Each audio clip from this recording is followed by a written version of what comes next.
창세기 37장 1절에서 11절까지 말씀 우리 한 목소리로 같이 봉독합니다. 야곱이 가나안 땅 곧 그의 아버지가 거류하던 땅에 거주하였으니 야곱의 족보는 이러하니라. 요셉이 17세의 소년으로서 그의 형들과 함께 양을 칠 때에 그의 아버지의 아내들 비라와 실바의 아들들과 더불어 함께 있었더니 그가 그들의 잘못을 아버지에게 말하더라. 요셉은 노년에 얻은 아들이므로 이스라엘이 여러 아들들보다 그를 더 사랑하므로 그를 위하여 채색옷을 지었더니 그의 형들이 아버지가 형들보다 그를 더 사랑함을 보고 그를 미워하여 그에게 편안하게 말할 수 없었더라. 요셉이 꿈을 꾸고 자기 형들에게 말하며 그들이 그를 더욱 미워하였더라. 요셉이 그들에게 이르되 정하건대 내가 꾼 꿈을 들으시오. 우리가 밭에서 곡식단을 묶더니 내 단은 일어서고 당신들의 단은 내 단을 둘러서서 절하더이다. 그의 형들이 그에게 이르되 내가 참으로 우리의 왕이 되겠느냐? 참으로 우리를 다스리게 되겠느냐 하고 그의 꿈과 그의 말로 말미암아 그를 더욱 미워하더니 요셉이 다시 꿈을 꾸고 그의 형들에게 말하여 이르되 내가 또 꿈을 꾼즉 해와 달과 11별이 내게 절하더이다 하니라. 그가 그의 꿈을 아버지와 형들에게 말하며 아버지가 그를 꾸짖고 그에게 이르되 내가 꾼 꿈이 무엇이냐? 나와 내 어머니와 내 형들이 참으로 가서 땅에 엎드려 내게 절하겠느냐? 그의 형들은 시기하되 그의 아버지는 그 말을 간직해 두었더라. 아멘. 오늘은 은혜자매도 기도한 것처럼 그리고 이 앞에 그 가을의 결실처럼 단풍이 물들어 있고 또 이게 작은 빨간 나무 열매가 맺혀 있는 것처럼 1년 한 해 동안에 하나님께서 나의 삶을 통해서 그리고 우리 가정 가운데 교회를 통해서 결실, 풍성한 결실을 주신 것을 감사함으로 하나님 은혜를 주셨다는 걸 가지고 하나님 앞에 나가서 감사하는 예배를 드리는 것이 추수감사절입니다. 추수감사절의 유래는 성경에서 보면 그 초실절이라고 되어 있잖아요. 장막절. 이스라엘 백성이 광야 40년 동안 장막 생활했던 걸 기념하는데 그 장막은 뭐냐면 마지막 때 하나님 나라의 장막에 들어가는 것. 그리고 장막절기 지낼 때 1년 동안 추수했던 곡식과 보리와 밀 그리고 과일 그것을 다 곳간에 들여놓고 장막에서 하나님 나라를 바라보면서 우리가 장차 하나님의 열매가 되어 하나님의 곳간에 천국에 들어갈 것을 바라보면서 지키는 절기입니다. 여러분 이스라엘의 성지순례 갈 때 어느 때 가면 가장 좋으냐면 그 초막절, 장막절 때 가는 게 가장 좋습니다. 그러면 이스라엘 각지에서 그들이 장막절을 쳐놓고 장막을 치고 초막을 만들고 그리고 그곳에서 한 해 동안에 베푸신 하나님의 은혜를 가지고 일주일 내내 춤추면서 축제를 지내요. 하나님 같아. 그들이 예수 그리스도를 믿지 않는데 정말 구약의 율법 안에 매어 있지만 하나님 앞에 그들이 감사하는데 민족 전체가 그 일을 합니다. 이스라엘 민족. 그건 그렇게 부를 수가 없어요. 그 절기가 바로 추수감사절인 것입니다. 그러므로 그리스도인으로서 우리가 한 해 동안 하나님께 나의 삶을 통해서 무엇을 결실하셨을까? 아니면 지금까지 살아온 평생의 삶, 젊은 사람은 젊은이 될 때까지 그리고 나이 먹은 어른들은 어른이 될 때까지 평생 동안 우리는 무엇을 열매 맺고 있는가? 많은 분들이 그렇게 생각합니다. 그리스도인이 하나님 앞에 축복받고 은혜로 맺은 열매들이 이 보이는 물질 세계 속에서 보여지는 것으로 표현을 많이 해요. 그건 맞습니다. 왜냐하면 곡식과 그리고 대표되는 게 과일들이잖아요. 근데 그게 맞지만 여러분 정말 하나님께서 우리 가운데서 열매 맺기 원하는 것이 무엇일까? 왜냐하면 우리를 통해서 하나님 열매 맺는 게 세상의 성공이라면 아니면 재정적인 부유함이라면 사회적 신분이 높아져서 사회적으로 고지에 올라가는 것이라면, 그리고 때로는 인간관계 속에서 많은 사람들에게 인정받는 것이 우리 삶을 통해서 맺어지는 하나님의 열매고 결실이라면, 여러분 초대교회 많은 성도들이나 그리고 오늘날 많은 그리스도인들 중에서 그런 열매 맺지 못하는 너무나 많은 분들이 있단 말이에요. 하나님이 우리 삶에서 주는 열매라고 여겨서 성도들이 자신의 삶을 뒤돌아봤을 때 그런 열매들이 사회적인 열매 맺는 기준들로 바라봤을 때 그런 것들이 열매 맺지 못하면 나는 하나님의 나의 삶을 통해서 어떤 결실이 맺어진 게 무엇인가? 세상의 기준을 가지고 교회에서도 동일하게 하나님이 나의 삶을 통해 열매 맺는다고 여기거든요. 오늘 야곱의 이야기잖아요. 보통 많은 교회에서 야곱을 이야기할 때 가장 먼저 이야기하는 게 뭡니까? 빈손으로 형 예수를 피해 도망갔다가 바다나르면서 어떻게 돌아와요? 거부가 돼서 돌아오는 것. 이걸 야곱을 얘기할 때 가장 먼저 이야기한단 말입니다. 그런데 정말 하나님께서 우리 삶을 통해서 열매 맺는 게 무엇인지 오늘 야곱의 이야기를 통해서 하나님 말씀하시는 거예요. 야곱의 삶에 맺혀진 것이 무엇인가? 그걸 통해서 우리가 우리 삶에서 맺어야 되는 열매가 무엇인가? 그걸 통해서 나는 한 해 동안 하나님이 어떤 열매를 맺었는가? 지금까지 살아온 삶에서. 여러분 그거 보면 너무 새롭습니다. 세상 사람들이 나의 현재 삶의 모습이 세상에서 말하는 것처럼 어떤 결실이나 풍성함의 열매가 없는 것 같은데 하나님이 볼 때는 아니라고 말씀하거든요. 여러분 오늘 본문 이야기가 어떻게 시작됩니까? 야곱이 아버지 이삭이 컸을 때 헤브론에 있을 때예요. 그러면서 2절에 야곱의 족보는 이러하니라 딱 이야기해요. 근데 예전에 개혁성경에는 뭐라면 야곱의 약전은 이러하니라, 세번역 성경에는 뭐라고 표현하냐면 야곱의 역사는 이러하니라.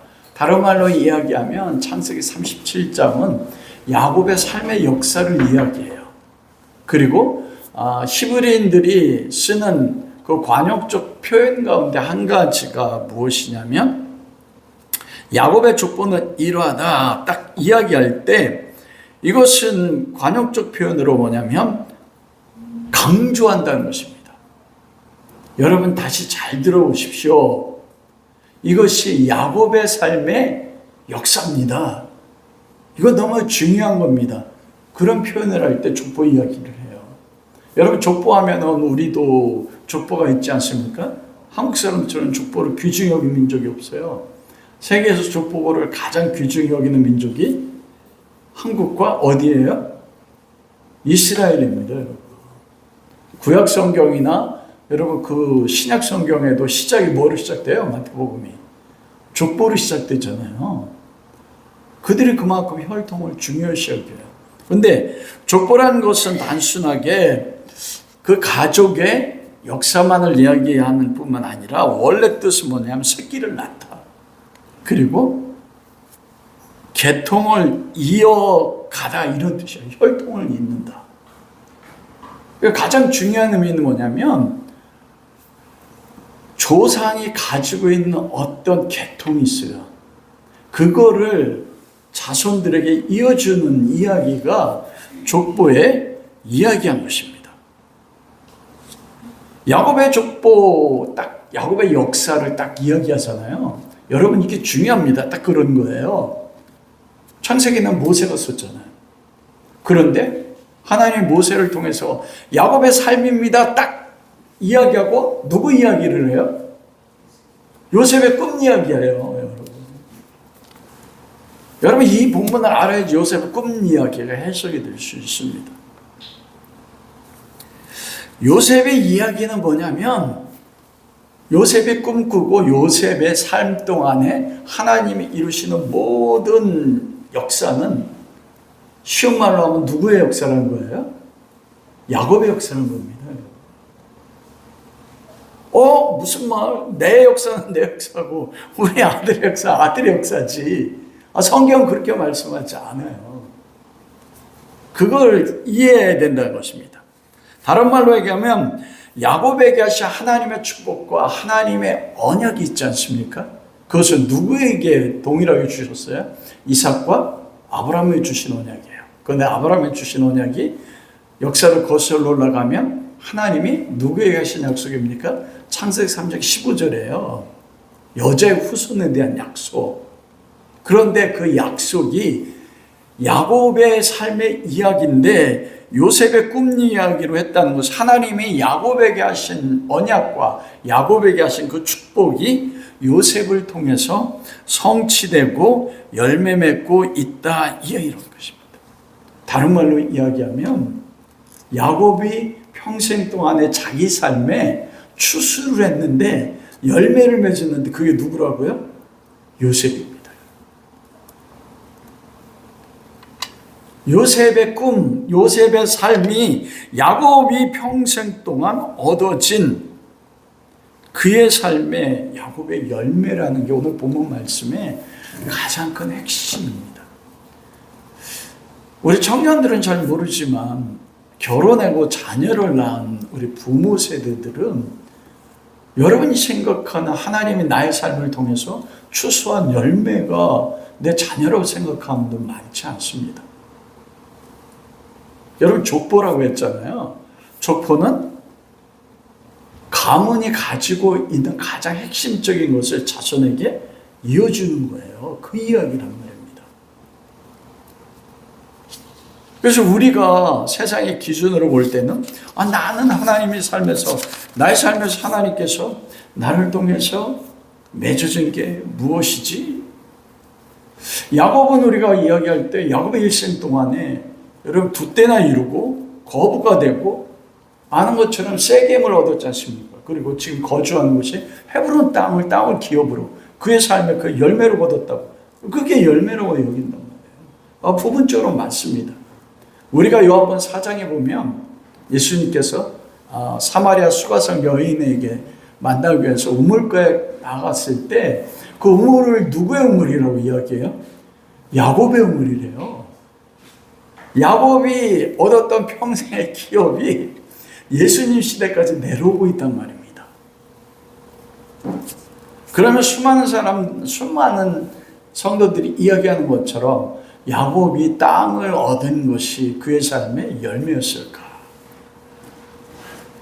하나님께서는 뭐라고 말씀하시냐면 요셉이 야곱의 삶의 열매다. 딱 그렇게 말씀하시는 거죠. 여러분 요셉이 오늘 본문 말씀을 보면 채색 옷을 입었잖아요. 채색 옷은 잘못 해석하면 색동옷이라고 여겨요. 그렇지 않습니다. 원래 원어적 의미로 보면 소매가 길고 옷이 길어서 무릎 아래까지 내려오는 덮는 옷. 이 채색 옷이란 뜻이 아버지가 아들에게 덮어주는 옷이라는 의미를 가지고 있습니다. 그러니까 단순하게 색깔 있는 옷이 아니에요. 그건 뭐냐면 아버지가 12아들이 있었잖아요. 그 12아들 가운데 요셉에게 특별하게 소매까지 길고 무릎까지 내려오는 덮는 긴 옷을 주었다는 것입니다. 그게 무슨 의미냐면 아버지의 가문의 장자권이 요셉에게 있다, 이 말씀이에요. 다른 말로 그냥 아브라함에게 하나님이 하셨던 언약이 누구에게 이어졌습니까? 이삭에게 이어졌어요. 아브라함에게 우리가 아는 것처럼 아들이 8명 있었습니다. 아브라함의 장자는 누굽니까? 이스마엘이에요. 근데 이스마엘에게 하나님의 나라의 장자권이 이어진 게 아니에요. 이삭에게 이어졌어요. 이삭에게 2 아들이 있었습니다. 육체적인 장자는 누구예요? 에서입니다. 그런데 하나님의 장자권이 이삭을 통해서 야곱에게 이어진 거예요. 채색 옷을 입혔다는 그런 의미를 가지고 있습니다. 루벤이 장자잖아요. 근데 루벤에게 야곱이 채색 옷을 입히지 않았어요. 소매가 길고 덮는 그 옷은 야곱이 요셉에게 입힐 때 너는 나의 장자야. 나의 유업을 이을 자야. 야곱이 받은 유업이 무엇입니까? 물질적인 축복이요. 맞아요, 그거. 여러분 창세기 27장 28절에 29절에 이삭이 야곱에게 축복한 축복이 있지 않습니까? 거기 가운데서 야곱을 통해서 하나님이 주신 언약이 장자인 요셉을 통해서 이루어진다는 거예요. 여러분, 그 르우벤은 장자이나 그가 시므와 자기 아버지의 소실과 아버지의 친상을 더럽힘으로 인하여 장자권이 누구에게 나갔냐면 요셉에게 나갔다고 이야기하거든요. 그럼 이 장자권이 가지고 있는 의미가 무엇인가는 거예요. 야곱에게 있는 것이 요셉에게 약속이 이어졌고 그 약속이 요셉을 통해서 성취됐다는 것입니다. 즉 요셉을 통해서 야곱의 삶에 약속하신 하나님의 열매가 맺혀진 것이에요. 그러면 여러분, 하나님이 야곱에게 하신 언약과 축복이 무엇입니까? 아브라함에게 하신 거. 그게 요셉을 통해 이루어진 거예요. 그게 야곱이 자기 삶에 평생 동안 맺혔던 하나님의 열매입니다. 하나님이 야곱이나 아브라함이나 이삭을 바라볼 때 하나님이 무엇을 통해서 열매 맺었다고 판단하실까요? 여러분, 우리가 고지 올라가서 영향 미치는 거 그걸 가지고 하나님 열매 맺었다고 안 하세요. 그러나 그거 여러분 누리기 바래요. 왜냐하면 은사에 따라 주신 그런 걸 주시는 사람들도 있단 말입니다. 창세기 27장 28절 29절을 보면 하늘의 이슬과 땅의 기름짐과 풍수와 곡식과 포도주가 너에게 넘치기 원하며, 이게 세상의 풍성함이잖아요. 만민이 너를 섬기고 열국이 내게 굴복할 것이며 내가 형제들의 주가 되고 내 어미의 아들들이 내게 굴복한다. 너를 저주하는 자는 저주받고 너를 축복하는 자는 축복받을 것이다. 여러분, 그 29절에 보면 너의 어미의 아들들이 너에게 굴복한다. 딱 그렇게 됐잖아요. 여러분, 야곱에게는 형제가 몇 명밖에 없었어요? 에서밖에 없었어요. 그러면 너의 어미 누구예요? 리브가잖아요. 리브가 아들이 둘밖에 없는데 아들들이래요. 아들들이 누굽니까? 이게 에서를 말하는 게 아니라 에서가 언약밖에 벗어났단 말입니다. 그러면 이 어미의 아들들은 누구를 이야기해요? 야곱의 아들들이 12아들들입니다. 요셉을 제외한 11명의 아들들이 너에게 굴복할 것이다. 여러분, 그 12아들이 야곱에게 굴복한 게 아니잖아요. 우리가 아는 것처럼 7년 흉년 있고 요셉이 17살에 노예로 잡혀서 14년 서른이 돼서 7년 풍년 있고 2년 흉년이 되었을 때 온 세가가 흉년으로 멸망하게 됐다고요. 사람들이 양식이 없어서. 이집트의 10명 형들이 내려갔었을 때 그때 누구 앞에 굴복합니까? 요셉 앞에 굴복한단 말이에요. 여러분 보세요. 야곱 앞에 에서가 굴복했습니까? 누가 굴복했어요? 야곱이 형 에서에게 굴복했어요. 야복나루에서 하나님 만나고 나서도 형 에서가 400명의 군대를 거느리고 오자 앞서 보내면서 에서를 만났을 때 어떻게 했다고 했어요? 땅에 굽으려 엎드렸다 이렇게 이야기해요. 야곱에게 이삭이 하신 축복대로 하면은 에서가 야곱에게 엎드려야 되잖아요. 그럼 야곱 삶에 그 약속이 하나님의 축복이 어떻게 이루어져요? 내 어미 아들들. 여러분, 그래서 야곱의 역사니라 딱 이야기하고 누구를 이야기해요? 요셉을 이야기하는 겁니다. 요셉의 삶이 누구의 삶이냐면 야곱의 삶이에요. 왜 야곱의 삶이냐? 야곱이 아버지 이삭과 할아버지 아브라함이 받았던 하나님의 언약이 누구에게 이어졌어요? 요셉에게 이어져서 요셉을 통하여 성취가 된 겁니다. 완전한 성취는 아니에요. 성취가 됐단 말이에요. 그러면 어떻게 돼요? 하나님이 이삭을 통해 야곱에게 한 약속이 누구에게 이루어졌어요? 요셉. 그래서 요셉이 야곱의 삶의 열매인 겁니다. 그래서 우리가 세상의 모든 기준으로 보면은 내 인생을 뒤돌아보면 후회밖에 없어. 아직 젊은이들은 아니잖아요. 은지자매님 아니에요? 수능 인생의 전부도 아니고 대학 인생의 전부 아닙니다. 좋은 대학 가기 원해, 진짜.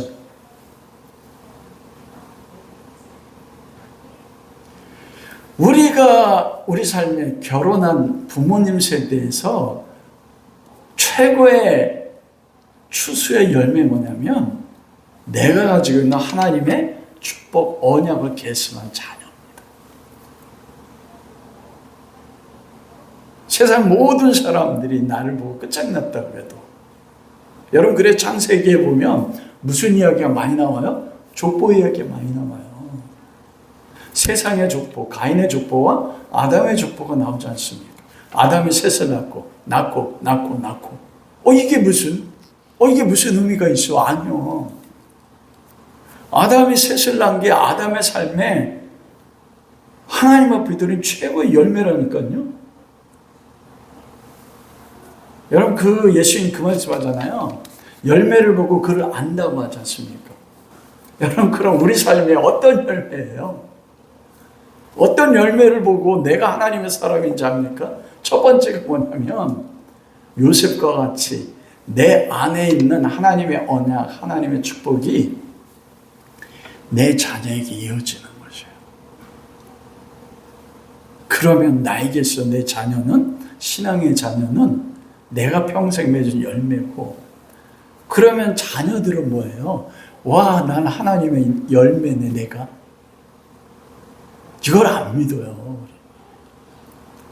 내 안에 하나님의 언약이 뭡니까? 창세기 3장 15절. 여자 없으면 그리스도지 않습니까? 그거 놀라운 일이 그리스도잖아요. 왜냐하면 요한복음에 그랬잖아요. 하나님의 일이 무엇입니까? 바리새인들이 물었을 때 예수님이 뭐라고 했어요? 하나님이 보내신 자를 믿는 것이 하나님의 일이다. 여러분, 요셉이 왜 열매냐면 요셉이 예수 그리스도의 삶을 살았어요. 아버지 하나님께서 아브라함을 부르시고 이삭을 부르시고 야곱을 통해서 이루고 싶었던 게 뭐냐면 그리스도의 현현이거든요. 너는 복이 될지라. 누가 복입니까? 아브라함이 복입니까? 아니요. 아브라함의 하나님을 믿음에 그리스도, 그 안에 그리스도가 계시면 아브라함 복이 되는 거예요. 참자 축복하 너를 저주한 점. 왜냐하면 그리스도를 저주하면 안 믿는 거지 않습니까? 그럼 어떻게 돼요? 저주받아서 영원히 아브라함과 이삭과 야곱을 축복한다는 게 뭐예요? 그 언약 안에 있는 그리스도를 축복한다는 걸 믿는 거 아닙니까? 그럼 최고의 축복이 하나님의 영생을 여러분, 내 자녀를 보고 정말 내가 평생 맺은 최고의 열매라고 믿으세요? 그게 첫 번째고요. 두 번째는 야곱의 삶이 요셉에게 투영돼서 나타났다고 했잖아요. 요셉이 야곱입니다, 여러분. 야곱의 삶에 나타나야 돼요.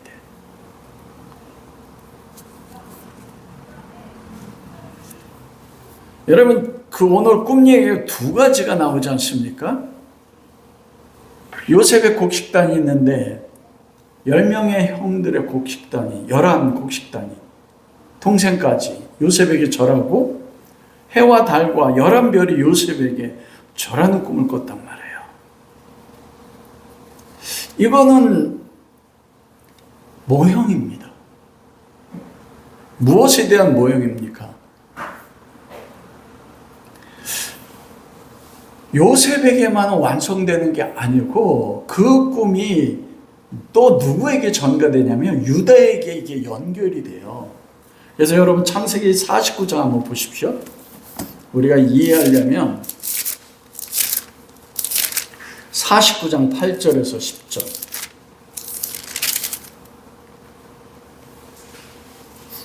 야곱이 마지막 죽을 때 유다에게 축복하는 장면 아닙니까? 여러분 이거 중요하니까 한번 읽어보도록 하겠습니다. 유다야 너는 내 형제의 찬송이 될지라. 내 손이 내 원수의 목을 잡을 것이요 내 아버지 아들들이 내 앞에 절으리로다. 유다는 사자 새끼로다. 내 아들아 너는 옮긴 것을 찢고 올라갔도다. 그가 엎드리고 웅크리며 수사자 같고 암사자 같으니 누가 그를 범할 수 있으랴. 규가 유다를 떠나지 아니하며 통치자의 지팡이가 그 발사에서 떠나지 아니하기를 실로가 오시기까지 이르리니 그에게 모든 백성이 복종하리로다. 유다야 너는 모든 형제들 찬송. 여러분 요셉에게 모든 형제들이 무릎 꿇었잖아요. 근데 야곱이 죽을 때 모든 형제들이 누구를 찬송한대요? 유다를 찬송한대요. 그리고 거기 보면 8절 내 아버지 아들들이 내 앞에 절이리로다. 이게 누구에게 한 약속입니까? 야곱에게 한 약속이잖아요. 근데 그게 요셉에게 이루어졌어. 그런데 요셉에게 이루어진 것이 누구에게 지금 연결됩니까? 유다에게 연결돼요.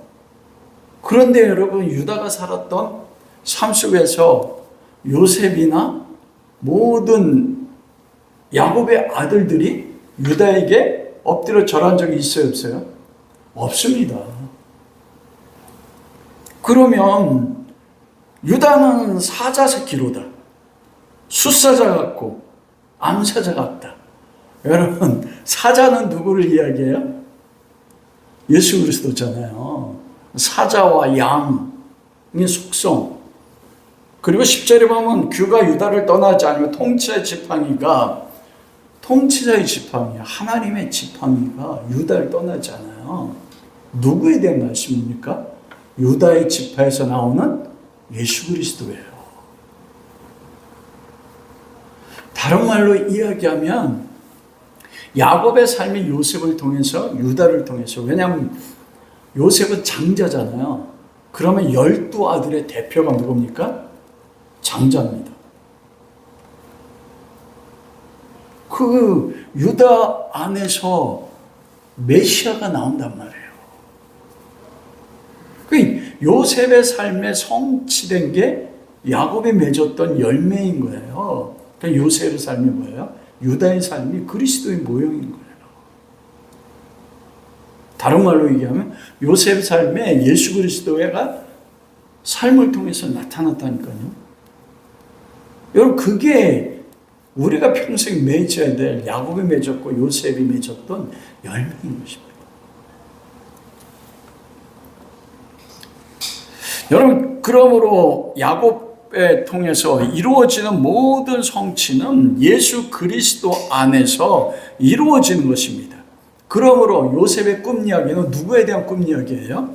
예수 그리스도에 대한 꿈을 꾼 겁니다. 그래 요셉이 자기의 꿈을 꾼 것이 아니라 누구의 꿈을 꾼 거예요? 예수 그리스도에 대한 꿈을 꾼 겁니다, 여러분. 그 꿈으로 인해서 요셉의 생애를 여러분 잘 보십시오. 요셉의 평생의 삶 동안에서 살았던 그 삶이 누구의 삶과 같은 줄 아십니까?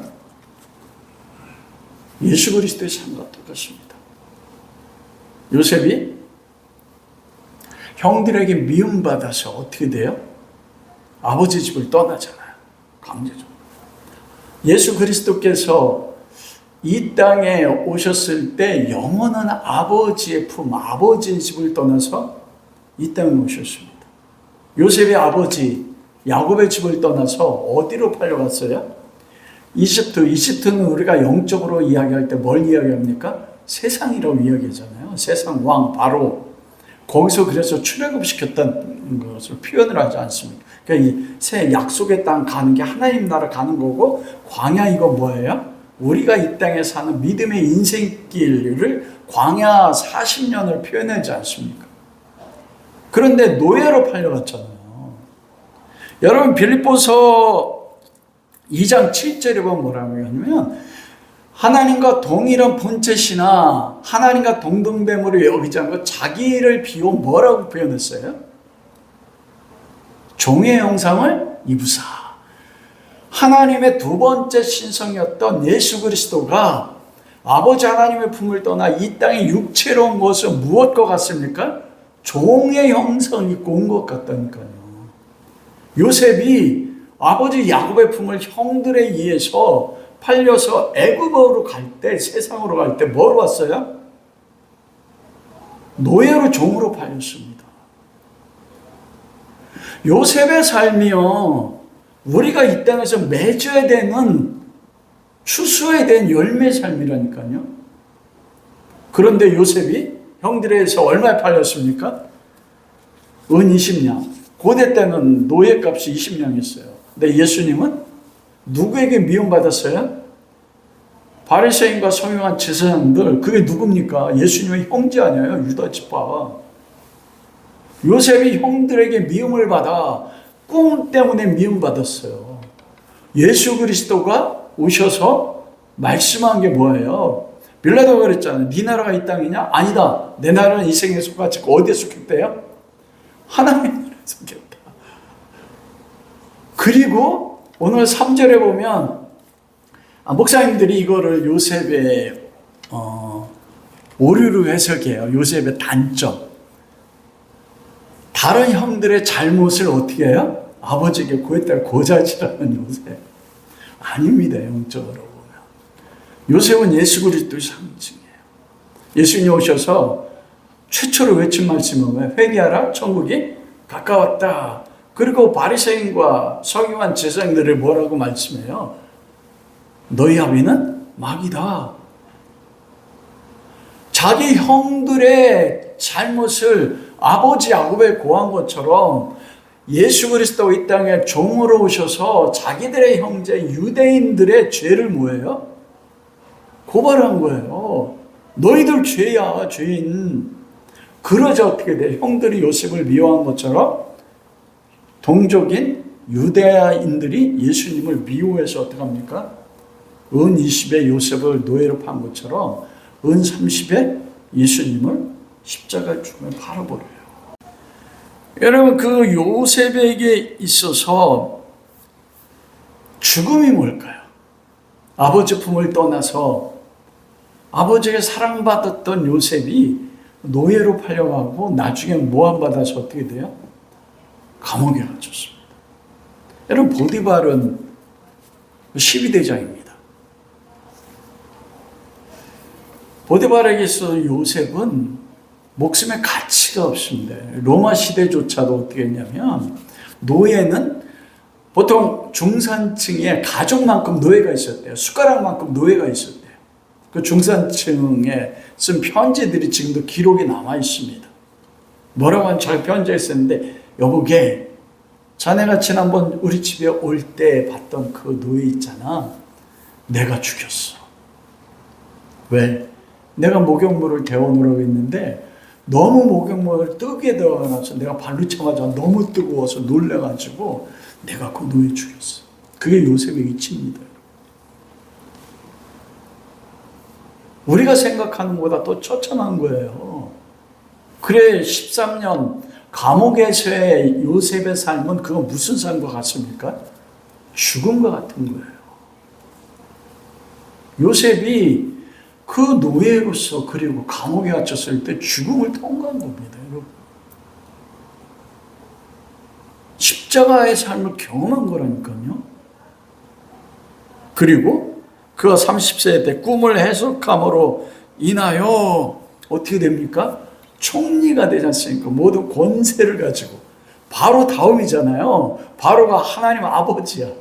예를 들어 영적으로. 그러면 두 번째 버금 수레라고 했잖아요. 두 번째 수레예요. 두 번째 권위를 가져서 온 세상의 통치권, 애굽은 그 시대 온 세상입니다. 온 세상의 통치권을 요셉이 가졌어요. 여러분, 부활하시고 나서 하늘과 땅의 모든 권세가 누구 이름 앞에 무릎 꿇었어요? 그리스도 이름 앞에 무릎 꿇었단 말이에요. 온 세상에 누구 이름 앞에 무릎 꿇었어요? 애굽의 모든 것들이 요셉 앞에 무릎 꿇은 것처럼 온 세상이 그리스도 앞에 무릎 꿇었다니까요. 요셉이 지금 무슨 삶을 살고 있습니까? 그리스도의 삶을 사는 거예요. 예수 그리스도. 그래서 고난을 겪고 죽음을 통과한다는 겁니다, 여러분. 그리고 그가 통치자가 됐을 때 흉년 동안에 누굴 살립니까? 교회 살리잖아요. 70명. 애굽에 있는 그 가족까지 73명. 여러분, 흉년은 무엇과 같습니까? 죽음입니다. 여러분, 만일 요셉이 없었다면, 요셉의 온세의 통치권을 가지고 생명의 곡식을 요셉이 준비하지 않았다면 그 흉년으로 인해 어떻게 돼요? 모든 인류 죽는 거예요. 죄로 인해서 모든 사람이 죽을 수밖에 없는데 요셉으로 모델된 그리스도가 생명을 가지고 어떻게 된 거예요? 교회를 살리고 야곱의 가족 그리고 인류 모두를 살린 것입니다. 그게 누구의 삶입니까? 그게 바로 요셉의 삶이 누구의 삶이냐면 예수 그리스도의 삶을 사신 것입니다. 그러므로 야곱이 평생 삶의 열매가 요셉이라고 했잖아요. 그러면 여러분, 우리가 평생 동안에 하나님이 기뻐하시는 열매가 뭔지 아세요? 우리 이름이 높아지고 고지에 올라가고 그거 하나님이 주시는 그거는 선물이니까 여러분 다 누리실 수 있길 바랍니다. 그게 아니에요. 하나님 오실 때. 하나님 오실 때 그 열매일 때 그렇게 기뻐하는 거. 여러분 이거 보면 이쁘잖아요. 여기에 맺혀진 메뉴 빨간 게 뭐예요? 이거 먹어요? 못 먹어요? 못 먹습니다. 그런데 아름답습니까? 아름답잖아요. 아름다워요. 기쁨을 줘요. 내가 봐도 못 먹을 열매 같은 나인데 그런데 하나님이 볼 때 참으로 아름다운 열매를 맺었다 하는 삶이 어떤 삶입니까? 내 안에 나타나는 그리스도의 형상의 삶이에요. 요셉이 그래서 그 삶을 그리스도가 살아야 되는 삶을 미리 사신 것이에요. 그러면 그리스도 믿는 우리가 이 평생의 삶에서 거둬야 될 게 무엇입니까? 그게 바로 예수 그리스도의 삶인 거예요. 여러분, 그게 요셉의 꿈 이야기입니다.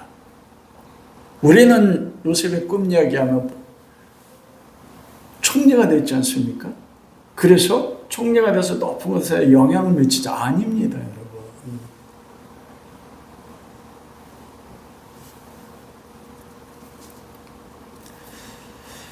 말씀을 마치도록 하겠습니다.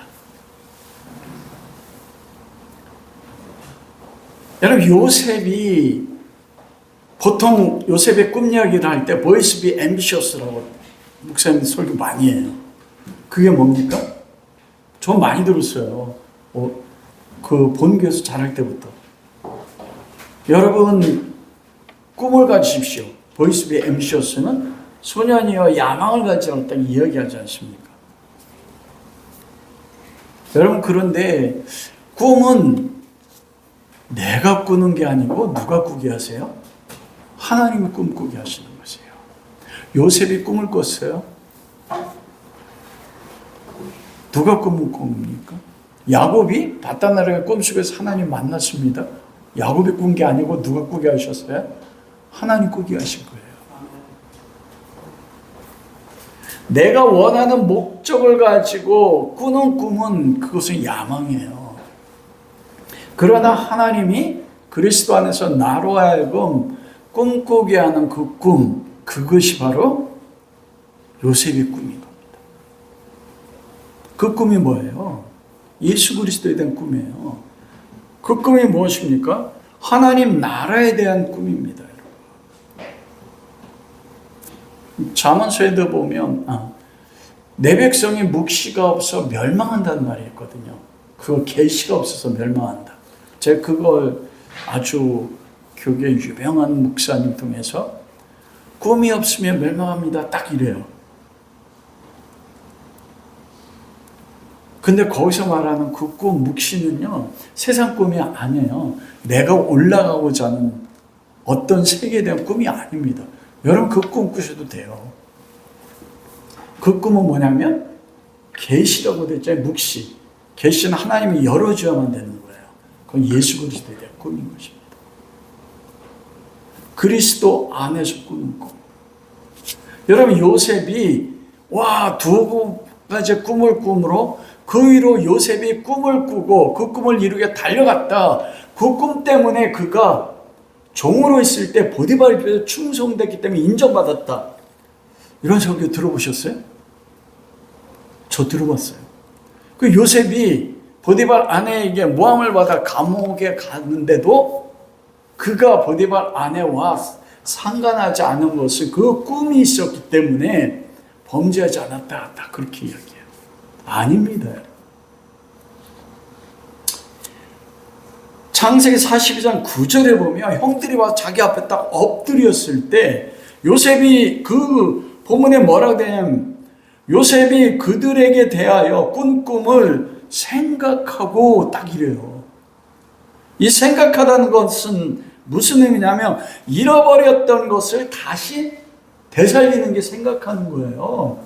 다른 말로 이야기하면 흉년이 되는 2년 때까지 형들이 와서 자기 앞에 무릎 꿇고 엎드리는 것을 보기 전까지는 요셉이 그 꿈을 뭐 했다고요?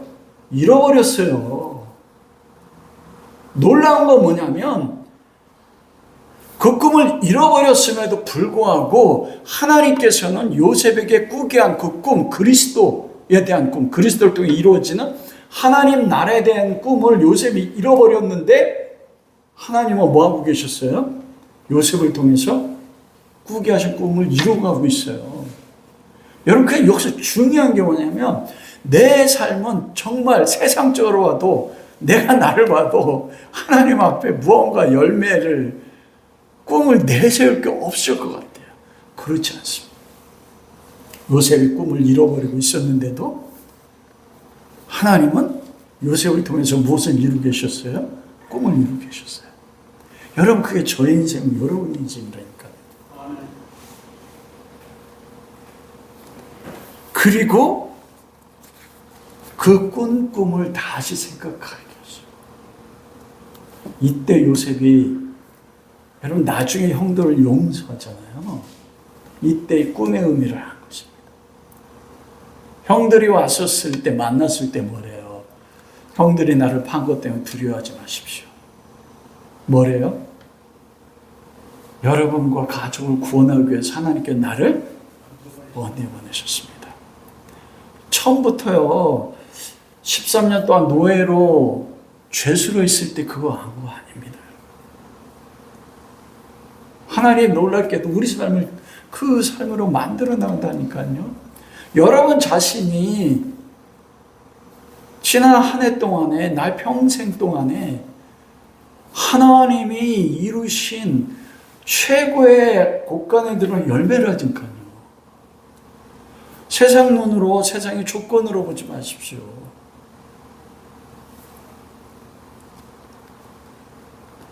우리가 그러므로 다시 꿈을 꿔야 되는 거예요. 꿈은 하나님이 주신다고 했잖아요. 어떤 꿈을 다시 꿉니까? 이미 하나님이 주셨잖아요. 그 꿈을.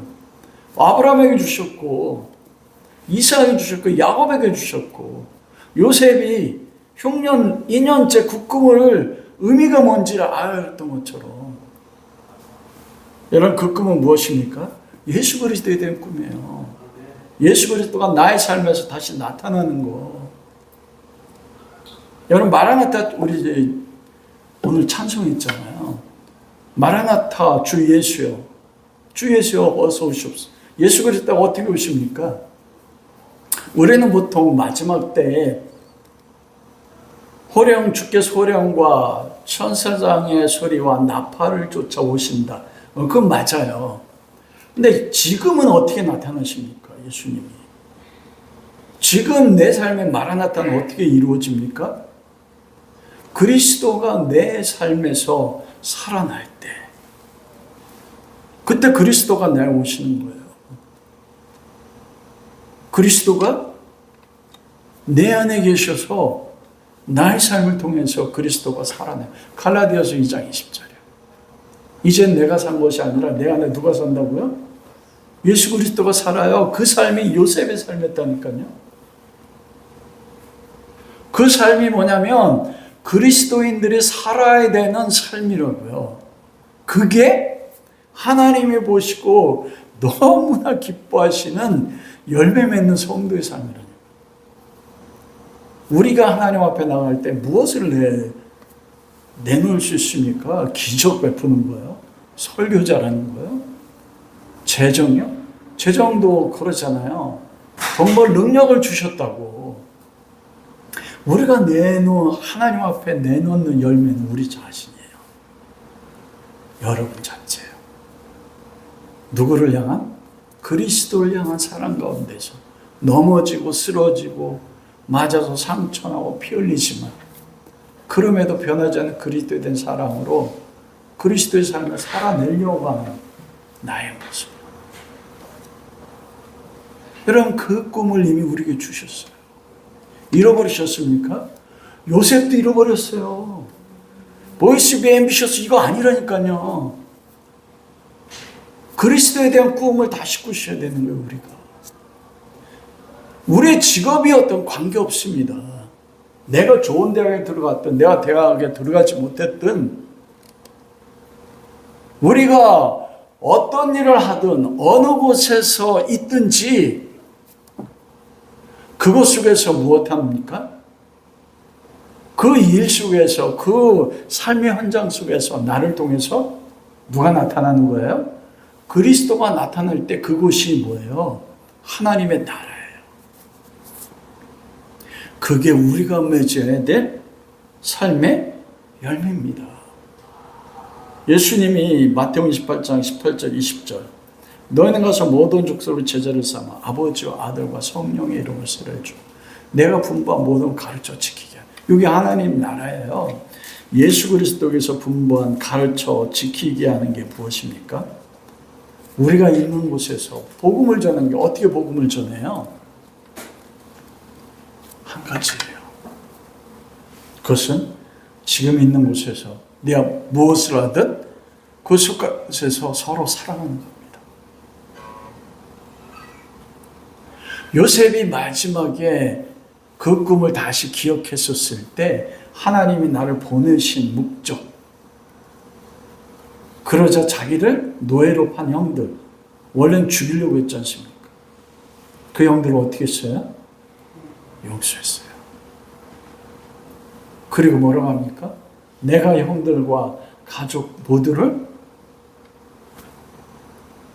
공개하고 섬기고 기르겠습니다. 여러분, 그게 요셉을 통해 맺어진 그리스도의 열매예요. 우리의 열매. 아멘. 사랑한다면 그게 하나님 오실 때 기뻐하는 것입니다. 여러분 자신. 너무 멋있지 않습니까? 오늘 추수감 사진인데 제가 딱 너무 멋있었어요. 저거 먹을 수도 없는 열매인데 어떻게 보면 나의 인생, 우리 인생 할 때 먹을 수도 없는 열매인데 그런데 보는 사람에게 기쁨이 되는 거. 하나님께도 기쁨이 될 뿐만 아니고. 여러분 삶에 대해서 꿈을 꾸세요. 하나님이 얼마나 나를 보시고 기뻐하시는지.